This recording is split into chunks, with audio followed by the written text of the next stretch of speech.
Yes.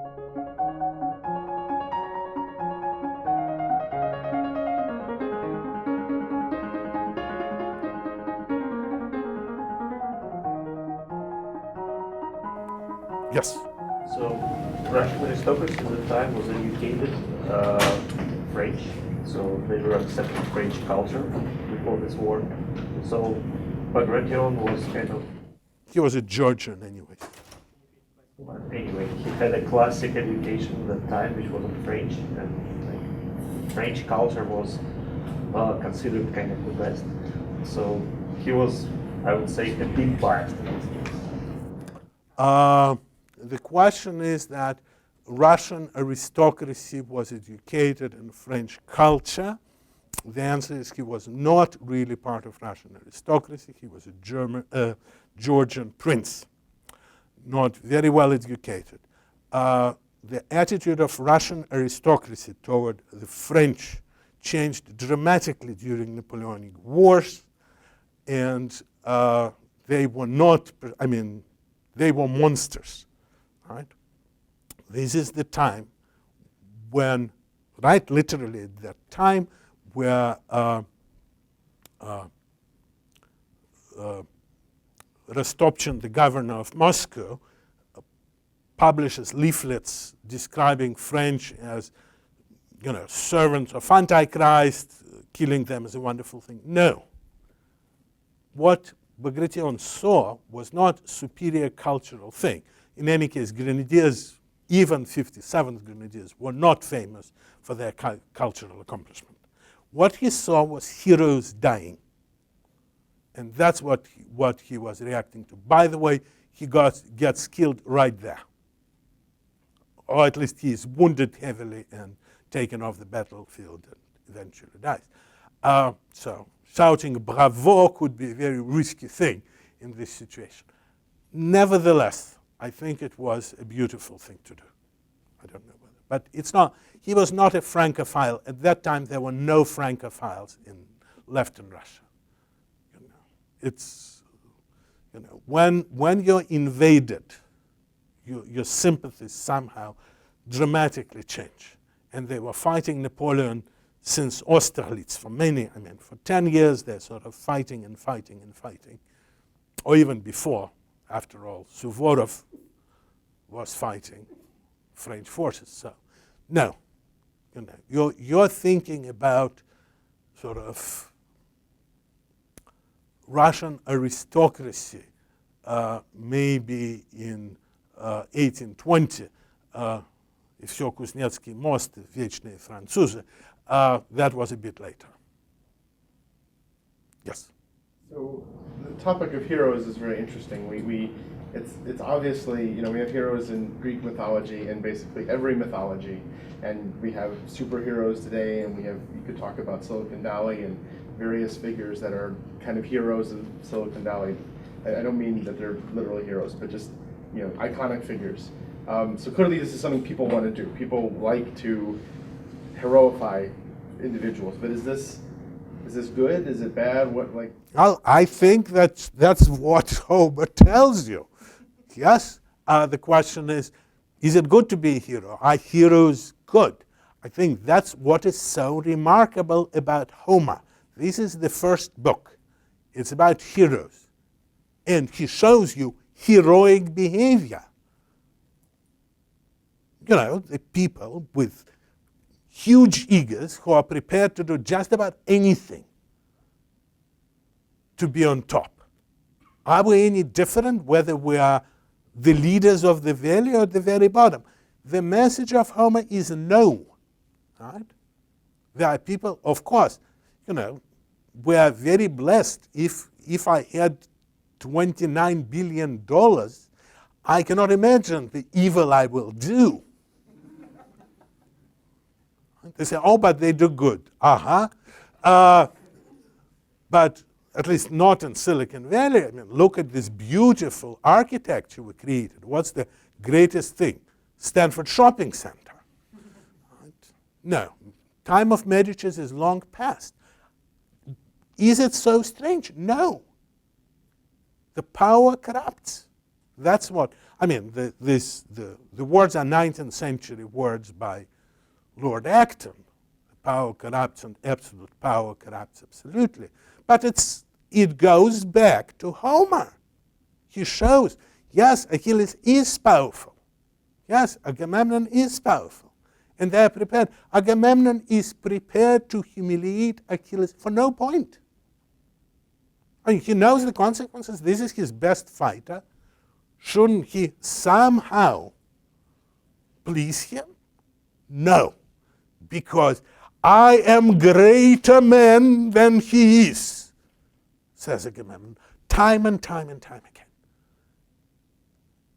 Yeah, he is the commander-in-chief, does it not? I mean, the whole point is sort of uninteresting who is the greater man, but apparently it's the central point in the discussion. Okay?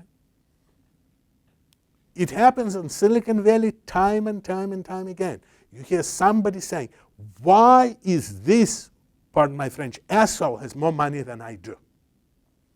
You know, I'm so much smarter. You say, I never heard it. I heard it. I heard it from people at the very top of the sort of burning with this thing. Why would he have more money? Do they need money? Are they starving? Don't they have enough to buy oatmeal? No, that's what I eat. Oatmeal is really cheap, guys. You could get lots of. I got 4 bags from Jeff for like $12. Lasts me like 4 weeks. So take care of my breakfast. You don't even want to know what I eat for dinner. So food is cheap. Right? So why? But it's not money. You have to understand that sort of the thing which drives the battle is not the money. Once upon a time, I asked my boss, who at the time was worth, he was not really rich, he was worth at that time about 30 million. That was 10 years ago. So I asked him, let's call him Bob. He was not Bob. Bob, I mean, why do you work?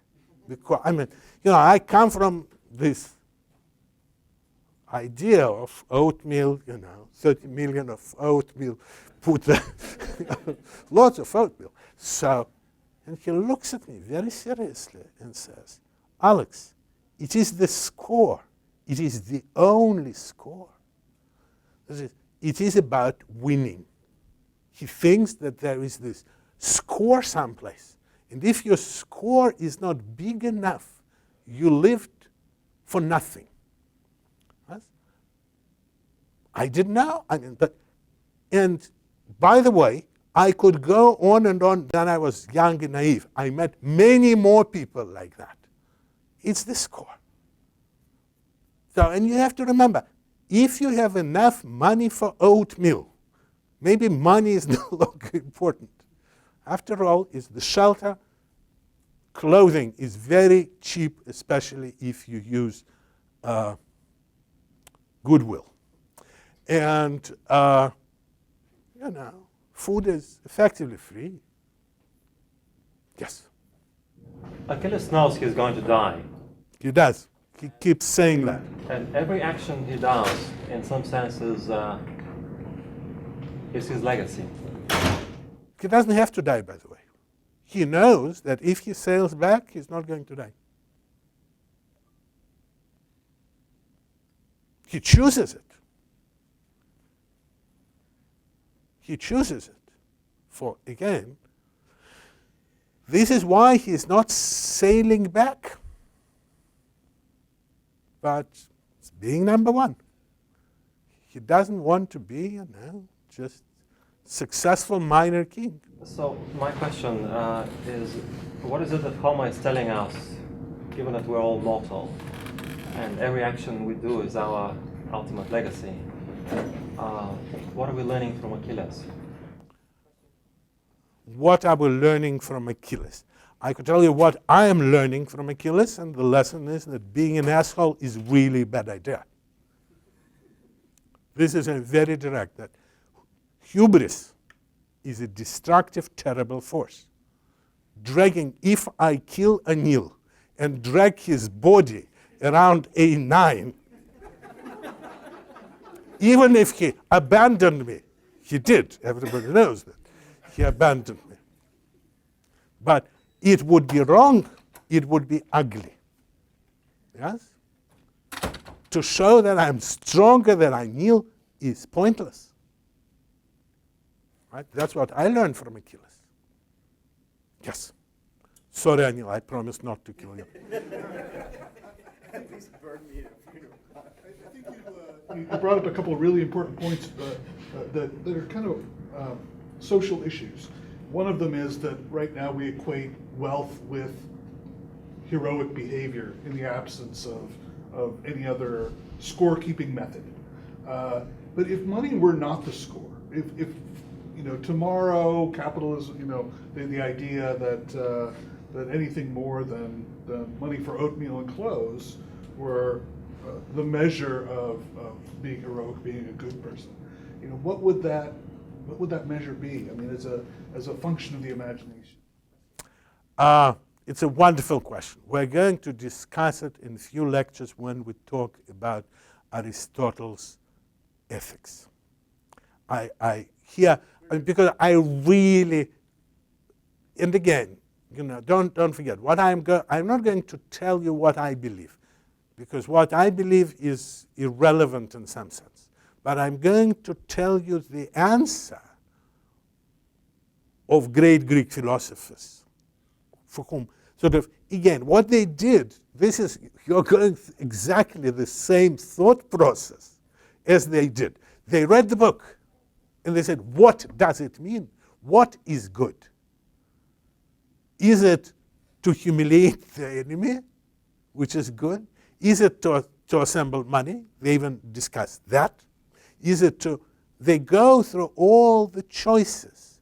And let us wait a little bit, because Greeks were very rational people. And, of course, gave very good answers.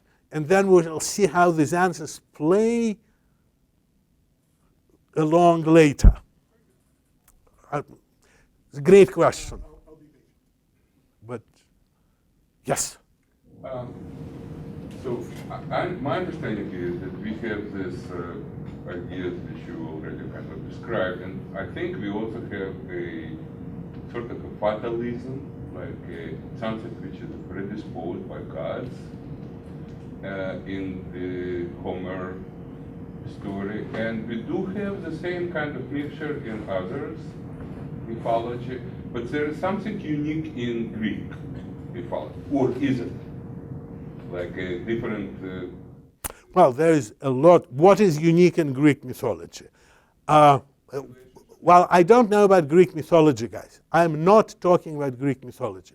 I could give a course on Apollodorus, who tells you Greek mythology, but it's not what I do. I'm talking about Homer. Homer is absolutely unique. And why he is unique? Because for the first time, people decide to write something, and what he writes is about this fundamental issue which affects us today. Right. What I'm trying to ask you, your opinion on this relationship between the fatalism, like, I do not see much fatalism in Homer, or any. No, it was not. That's what I said. He could have sailed back. He knows that. And he discussed it with his mother. He is free agent. Again, there is a complicated theological issue which I don't want to discuss today. How do you reconcile that the God is omniscient, knows everything, and our free will? I don't want to discuss it today. It's a deep question, but we will get to that.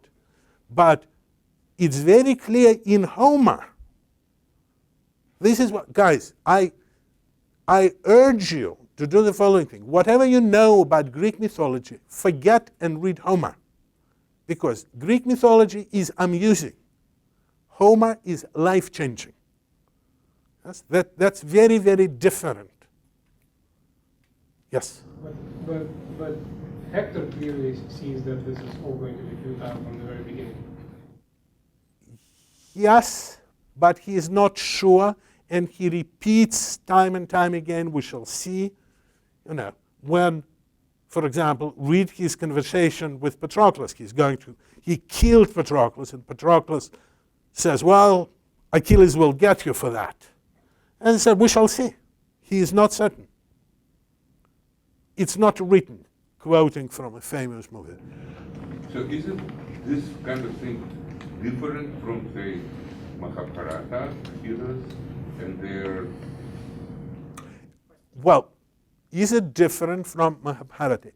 Yes, Iliad is dramatically different from Mahabharata. I'm not saying better or worse. I'm saying it's different. It's much shorter. The action is very concentrated. Gods are like people, unlike Mahabharata gods, right? It is indeed, in Mahabharata, there are good guys and bad guys clearly identifiable. That's where I started in my first lecture. Pandavas are good, Kauravas are bad. Right? And there is some layer, but it's simple. Nobody doubts that Yudhishthira is a very good person, the top of the Pandavas. What I'm trying to tell you that if you read the text, you will see that the Greek heroes are not good. There are some who are all right, but not the first layer. Right? It is very different. It is very different, as we shall see, from Hebrew Bible. It's literally, okay, I'm going very far. I'm going to show you that in some sense our civilization is this combination of Christianity which grew up in Greek world. Jews rejected it in mass because they said, no, we don't want that. And we shall see why. It was a logical choice, maybe, but it was a clear choice. Nicholas. Attitude towards the enemy. Homer talks about the enemy in a very personal way, in a very idealized way. And maybe the enemy is better than us in some sense. That seems to change throughout history. How is it that we now are at a lower point than where Homer was? We are at the lower point for one very simple reason. We haven't read Homer or anything else worth reading. We are conditioned by why do I rave against certain books and movies, some unnamed modern epics? Because the unnamed modern epics tell you very clearly there are good guys and there are us. And the bad guys, they look ugly. They smirk. They have shifty eyes. They're easy to recognize. Yes? This is a dreadful, dreadful thing. I think that's civilizational battle. Right? I mean, we have a great legacy which tells us, when I talked about Prince Bagration, he's mine. I want to. This is the guy going and saying bravo to your enemy. This is recent, 19th century. I mean, for me, 19th century is like, I was young then. Yes? So clearly there is the right thing to do, not to drag the dead body of your enemy across the street. I would say. That doesn't change the end of the story in which this guy dies, this guy is alive, the end. Yes. Nevertheless, as we will see, Greeks had to sort of very quickly sort of start discussing, so winning, is it that important? And we're going to find out that they say, no, maybe sometimes dying is good. Huh? As directly as that. But the goal of the war is not to drag your body or not to drag your body, it's to conquer the evil. So why does it matter if we drag the body or not? I mean, we may feel different about ourselves, feel more superior. I did the right thing. I humanized my enemy. I treated him in a nice fashion. But I won. I stand on the hill. Well, and you have to fight. No. Do not misunderstand me. I am not saying that war is always evil. It often is. We have to face it. There is large part of evil in the war always. But what are the implications on everyday life? The implication is that I should try to treat Anil not in heroic fashion. Or else? Or else I will be, again, pardon my French, an asshole. And then what? Then I will not be fully human. We will talk. Again, why should people be good? We will talk. And the Greeks will discuss this ultimate point of view. Sort of, doesn't matter. I mean, as long as I win and kill everyone, I'm the boss. So when we discuss Plato Gorgias, his great dialogue, on that very matter, we will answer, again, you're prejudging, sort of, in many respects, why Iliad is so important for us in the class, because it sets the framework for these questions. Because as we shall see, Greeks had to think about that, whether they were fighting war, whether they were doing philosophy, whether they were creating culture, whether, right? It sort of defines them. Did they answer all the questions? Emphatically, no. But very often, knowing the questions, knowing the conversations around the question is good, Why is it good? Okay, here I am standing, if you keep insisting, I'll have to give up, obviously, because you say, why is it good? I mean, I have a friend, he never read any of your book, and he's very happy. You might have such a friend, but I actually doubt that he is truly happy. Sort of Greek's idea that uninformed life is not worth living, that you actually, it's better to be a poor but reflective person than rich than reflective person. I believe that. Could I prove it to you in like showing that you'll make more money if you follow me? Obviously not. This is my whole point. If anything, I will prove to you that if you want money, ignore everything I say. Right? I mean, look, I'm not particularly rich, for sure. So who am I? I do not teach your courses how to become rich. For very well, actually, in this country, you see people who don't have any money teaching courses how to become rich in order to become rich. So. Otherwise, you would be on TV, right? Well, I will not be on TV. There is just, well, I'm on YouTube. But of sorts. Again, the message, a lot of things which I say are dangerous.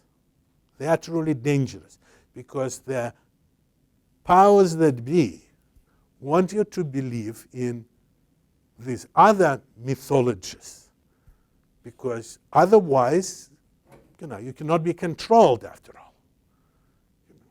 There is not, it's not an accident that while Homer is available, it's not known. Right? The things, this is to me, by the way, it's truly a very, very surprising thing.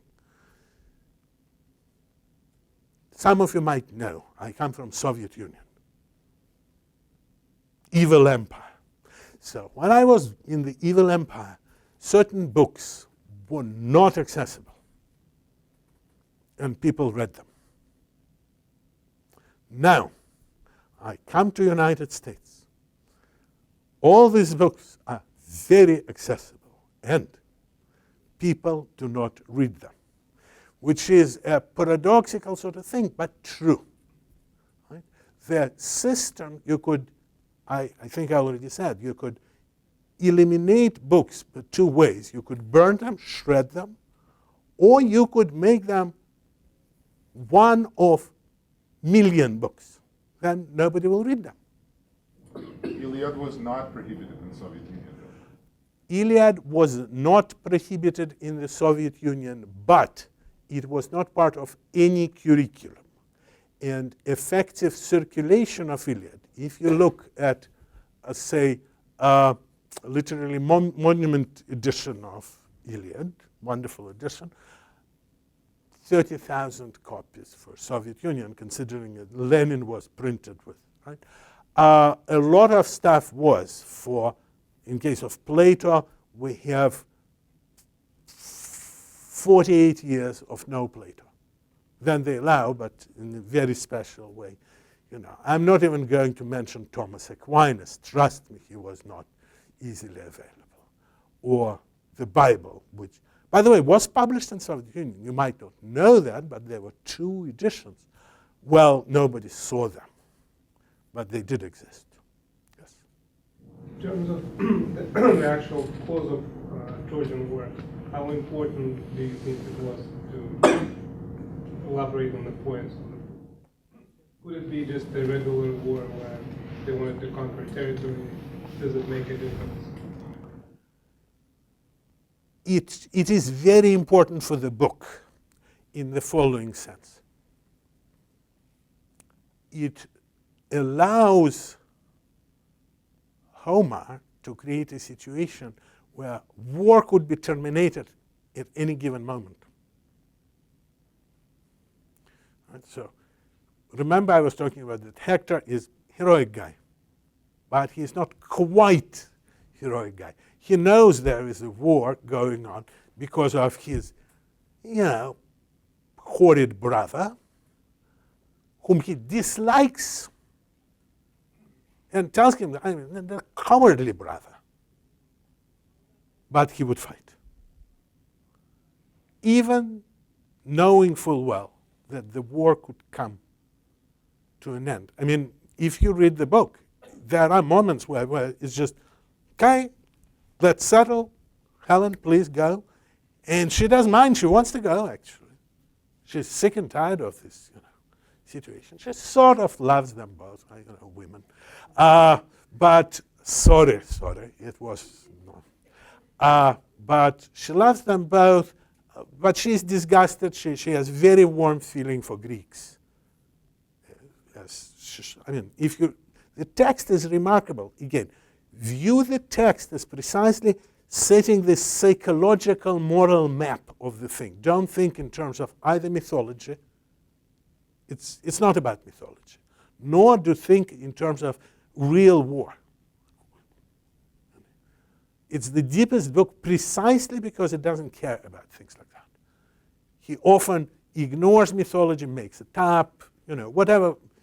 He has a story, but the story is precisely this: who are heroes? How do you make sense out of this terrible forces where people fight and kill each other for no particular reason? Again, do I have a minute? I have a minute. I was planning, I brought Shakespeare here, but I ran out of time, so I didn't tell you the sort of Shakespeare, from my point of view, gives us one of the most perceptive commentaries on Iliad. Right? He just read Iliad, and from what I could gather, he really got it. And it's always very important to, so it doesn't matter what a professor someplace says about Iliad, but what Shakespeare says about Iliad is very important, because he's not Homer-level poet, nobody's, but he's getting there. He's a very great poet. So he looks at the situation, and he writes this play, Troilus and Cressida. And at the end, there is this battle between Achilles and Hector. How does it go? I plan to read it to you, but I'll just tell you. First, Achilles goes around saying, I will just destroy this guy. Then they meet and fight. And Achilles sort of not doing too well. He's sort of tired maybe because he was running all over the place, shouting that he will get Hector. So Hector sees it and says, that's all right, we'll meet later, go, go. Such a heroic man, Hector is. So Achilles goes.